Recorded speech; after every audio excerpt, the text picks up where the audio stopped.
বাদলের মধ্যে তিনটে ডিমের মধ্যে একটা বাচ্চা হয়, এই যে বড় হয়েছে এখন, এই যে একটা বাচ্চা।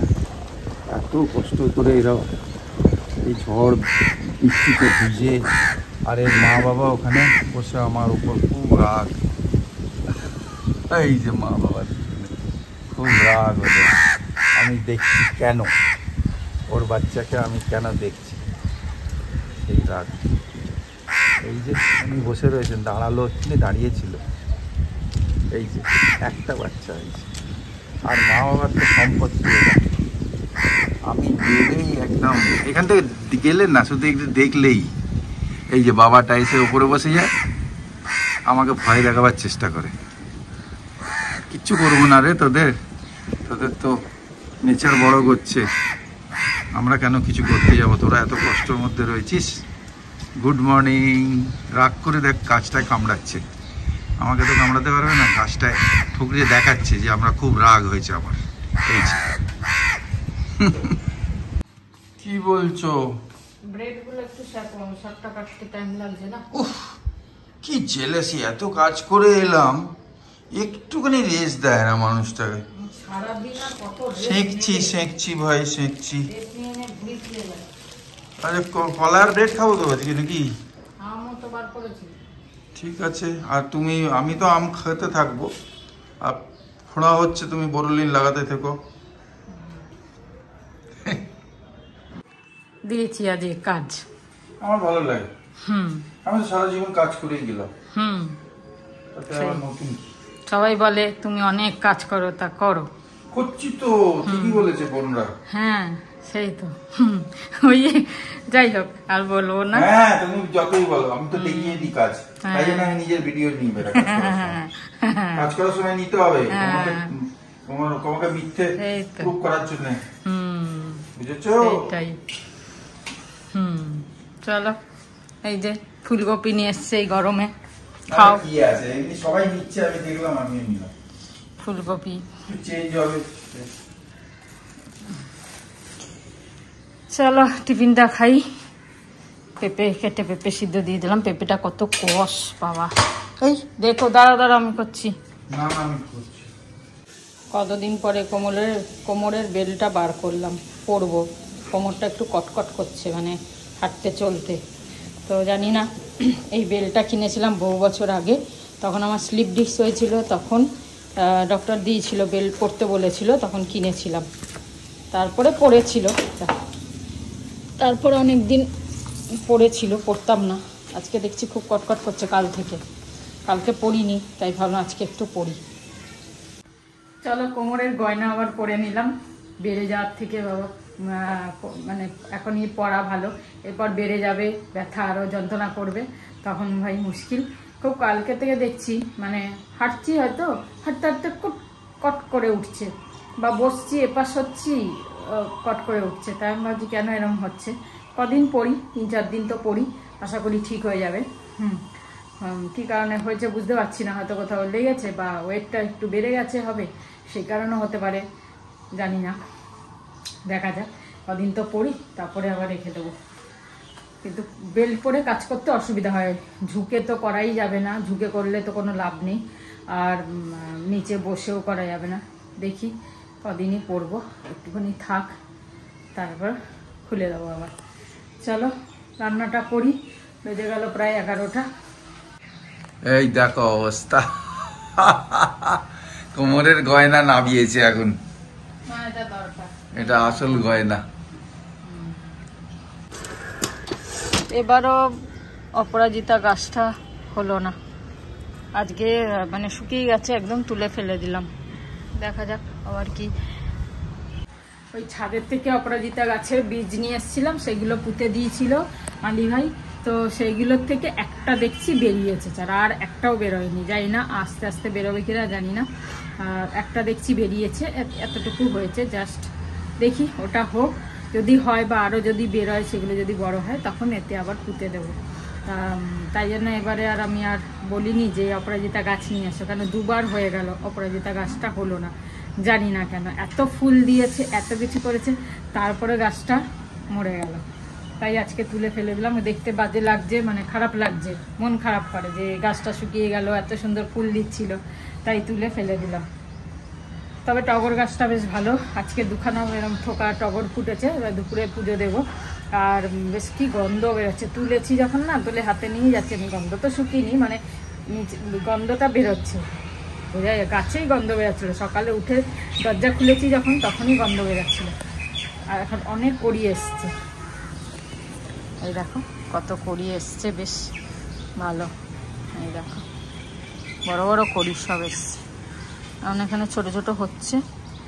এই গাছে এখানটায় দুটো হয়েছিল আজকে, ভালো হচ্ছে। এই গাছটা খুব সুন্দর হচ্ছে, সুন্দরভাবে ছড়িয়ে হচ্ছে। আমার এরকম খুব ভালো লাগে, ছড়িয়ে হলো। গাছ যদি চুলের মতো টিংটিঙে হয়ে যায়, একদম ভালো লাগে না দেখতে, এরকম বেশ ভালো লাগে।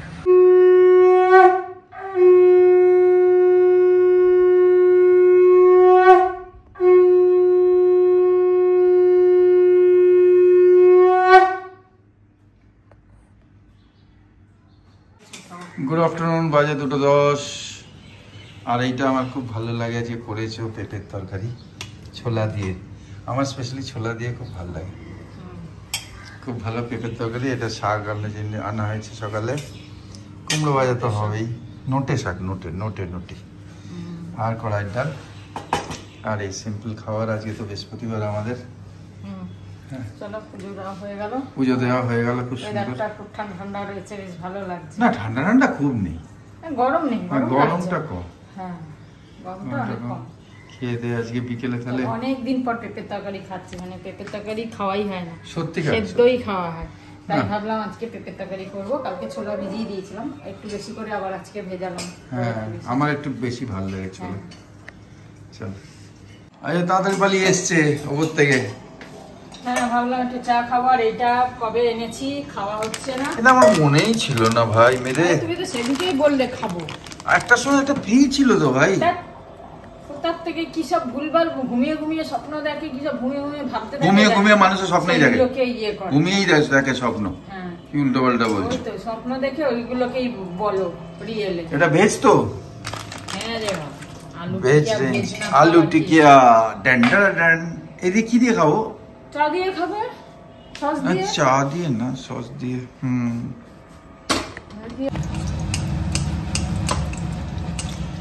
सूरज हुआ मध्यम, चांद जलने लगा, आसमां में हाय क्यों पिघलने लगा, मैं ठहरा रहा जमी चलने लगी,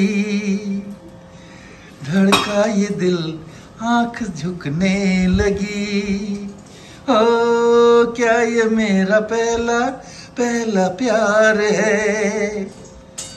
है क्या सजना, क्या ये मेरा पहला पहला प्यार है।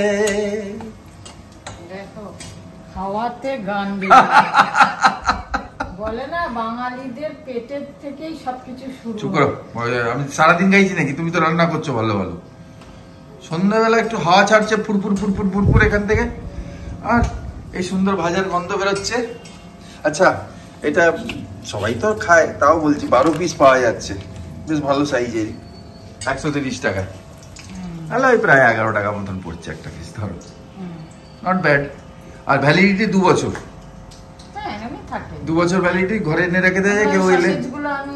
হ্যাঁ, সসেজ নন ভেজের থেকে ভেজ আমার আজকাল ভালো লাগছে, রাখতে পারো সসেজও। তাহলে কি হবে, কেউ ঘট করে গেস্ট এলে ফট করে কেটে বানিয়ে দেওয়া যায়। বাইরে উল্টো পাল্টা তেলে ভাজা নাই না, কমসে কম নিজে হিসাবে। ভালো বুদ্ধি। গরম গরম টিক্কি, আলু টিক্কি। আচ্ছা, ভাজলো না? হ্যাঁ, প্যাকেট কিনে রাখা আছে। আজকে বডি স্প্রে গন্ধ বেরোচ্ছে। আমি একটু মাখলাম, ভাল লাগে, ভালো ফ্রেশ। এক একদিন না ভাল লাগে না, ভাল লাগে। দাঁড়া, চাটা দিচ্ছি, এটা গরম গরম খাও, খুব গরম কিন্তু। ঠিক আছে, ঠিক আছে। বসে গেছি আমরা। তা কয়েকটা প্রশ্নাবলী হচ্ছে Tumpa Ghosh, uncle aunty uncle আমার ভীষণ প্রিয় মানুষ, খুব ভালো লাগে তোমাদের। আর Soumi Oh, thank you. Thank you. Blessings বেটা, মেনি ব্লেসিংস। আর তারপর শুক্তি লিখছে, শুক্তি শুভ রয়, দিদি ভালো লাগছে হেয়ার কাট করে, ঠিক আছে। আচ্ছা, আরেকজন লিখছে পিয়ালি ব্যানার্জি, শ্রাবন্তী মাইক্রো তে কি করে আমসত্ত্ব করবে একটু মেসেজ করো প্লিজ। মাইক্রোওভেন আমি আমসত্ত্ব কোনোদিন করিনি, গেল বছর সেই বৃষ্টি হচ্ছিল বলে একটুখানি করেছিলাম, কিন্তু মানে শক্ত হয়ে গেছিল। মানে আমি সত্যি কথা বলতে আমার আইডিয়া নেই মাইক্রোওভেনে করার। আমি সবসময় আমসত্ত্ব মানে রোদে শুকিয়েই করি। আচ্ছা, মৌমিতা সরকার বলছেন থ্যাংক ইউ সৌমিদি, প্লিজ প্রত্যেক দিন ব্লগ দিও আর মাসিও, সবাই মাসিও দিও, সবাই দিও রোজ, সেটাই বলছে, ঠিক আছে। আর dear Soumi, you have a special connect and relate, এটা সৌমিকে দিয়েছে, ঠিক আছে। আচ্ছা, ব্লিচড BLITZ WIGIONG, উনি বলছেন যে জিও মার্ট পোস্তর প্রাইস কম, চেক করবেন। তা আমাদের যদি ওখানে যে কে পোস্তটা পাই জিও মার্টে দেখবো। জিও মার্ট যে বরং দরকার নেই, এখানে অনলাইনই দেখে নেবো, ঠিক আছে। কেমন মা বাবা, ঠাম্মি সুইট, ঠামুনি সুইটেস্ট, সৌমি তুমি, এরকম লিখছে হচ্ছে জলি ব্যানার্জি, ঠিক আছে। Thank you. ভালো বললে কি খারাপ বুঝতে পারলো না। কেমন মা বাবা, ঠাম্মি সুইট, তেমনই সুইটেস্ট, আচ্ছা তেমনই সুইটেস্ট সৌমি তুমিও, ঠিক আছে। 50-50, দুজনকে সুইট বললে চলবে আর দুজনকে সাওয়ার বললে চলবে, নো প্রবলেম, ঠিক আছে। আর সুপর্ণা ব্যানার্জি তো লেখে নাইস ব্লগ, ওম সাইরাম সিস্টার। আর সৌমিকে তোমার HSBC সব কিছু আছে, ও এত সুন্দরভাবে প্র্যাকটিক্যাল করে দেখালে। বানানি ব্যানার্জি বলছেন ইনফ্যাক্ট তো আমার ওর মেয়ের জন্য, ওনার মেয়ের জন্য দরকার, সেটা তুমি তো, এটা খুব কাজের, কিন্তু আমি মানে আমি নিজেও বুঝতে পারছি এটা কাজের। ছোট ছোট অল্প অল্প জিনিস করে নেওয়া যাবে, চটজলদি হয়ে যাবে, আর খুব মানে ভালো হচ্ছে, টেস্টিও হচ্ছে। কিন্তু ওনার মেয়ে আরো রেসিপি করে দেখাবো, করে দেখিও। ওনার মেয়ে পিজিতে পড়ছেন, পিজিতে পড়াশোনা করছে আজকে 100, আচ্ছা ঠিক আছে, ওনার মেয়ে পিজিতে পড়াশোনা করছে, তাই জন্য দরকার বলে কয়েকটা মেনু যদি দেখাতে পারো, ঠিক আছে। আজকে এখানেই তাহলে আমরা গরম গরম শুরু করি। বন্ধুরা সাথে রয়েছে, থ্যাংক ইউ। আলু টিকিয়ার সাথে চা, ইয়েস, চল। দেখতে দেখতে কিভাবে সময় কেটে যায়, কিভাবে কি হয়ে যায় বুঝতেই পারি না। দেখতে দেখতে 15-10টা বেজে গেল। আর সেই রাত্রিরে দেখি রুটিন আমাদের লেডিসদের যা হয়, রাত্রে রুটি করো। আর যাই হোক, আজকে বৃহস্পতিবার তো দুপুরে তো পেঁপের তরকারি করেছিলাম, সেটা রয়েছে, তাই ভাবলাম একটু ভাজা কিছু করতে হবে। তারপর সন্ধ্যাবেলা ভেবেছিলাম আলু ভাজা করবো, তারপর সন্ধ্যাবেলা আলু টিকিয়া খেলাম বলে ভাবলাম আবার আলু খাবো না, তাই পটল ভেজে নিচ্ছি আর রুটি করছি। এই যে পটল ভাজা, এখানে রুটি চলছে, ওখানে মুভি দেখছিলাম কিন্তু এখন স্টপ করেছি, পজে আছে, থাকুক, রুটিটা করে নিই। উবে গেছে একটু নিচে, আসুক, ততক্ষণ আমার পটল ভাজা রুটি হয়ে যাবে, তারপর খেয়ে নেবো গরম গরম।